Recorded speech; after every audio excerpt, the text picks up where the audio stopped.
Pourquoi les chanteurs d'opéra ont une voix si puissante? Je suis devant la Scala de Milan et je me suis dit que c'était intéressant de faire une vidéo sur ce thème.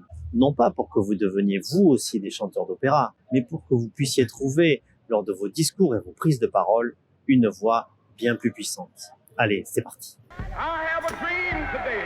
Un seul combat pour une seule patrie. Yes, we can. Alors, le secret de la puissance vocale des chanteurs d'opéra réside dans 4 points.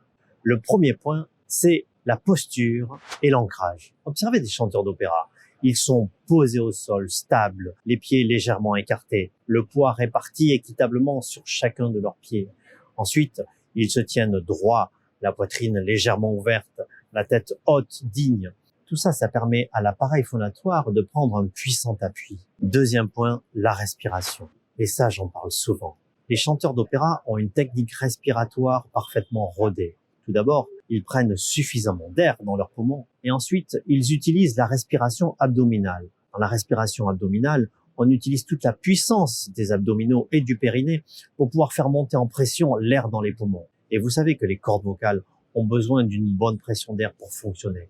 Le troisième point, c'est les résonateurs. Et les chanteurs d'opéra ont cette capacité à ouvrir fortement tous leurs résonateurs. Les résonateurs, vous le savez, ce sont des cavités corporelles. Le thorax, la bouche, le pharynx, le larynx bien sûr, les sinus. Et les chanteurs d'opéra ont cette capacité à les ouvrir fortement, notamment le pharynx. Vous savez, cette voix très typique, très profonde qu'on trouve chez les chanteurs d'opéra, vient notamment du fait qu'ils ouvrent énormément leur pharynx vers l'arrière. D'ailleurs, en chant, il y a une image qu'on utilise, c'est qu'est-ce que vous faites si vous avez une patate chaude dans la bouche? Eh bien, en fait, vous ouvrez votre pharynx au maximum. Ça, c'était le troisième point. Le quatrième point, pour finir, est un point psychologique. Figurez-vous que les chanteurs d'opéra n'ont nullement peur de faire fort avec leur voix, ce qui n'est pas le cas de tout le monde. Quand on était petit, je le dis souvent, on s'est fait gronder parce qu'on parlait trop fort ou parce qu'on criait.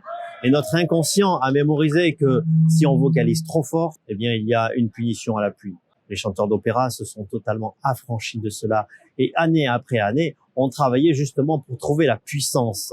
Et se sont même retrouvés, j'ai envie de dire, récompensés par leur professeur de chant lorsqu'ils arrivaient à monter en puissance. Donc, ce quatrième point qui est intéressant pour nous les orateurs, c'est arriver à dépasser la peur de faire fort et prendre justement l'habitude de valoriser notre puissance vocale. Ce quatrième point est très important parce que nous avons tous la possibilité d'avoir une très grande puissance vocale. Et très souvent, notre esprit et notre inconscient limite cette puissance. Voilà, j'espère que cette vidéo vous sera utile. Gardez en mémoire ces 4 points lorsque vous prenez la parole.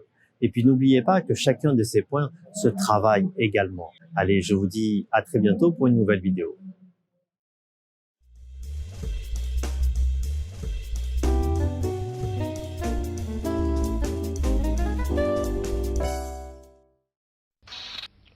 Au revoir.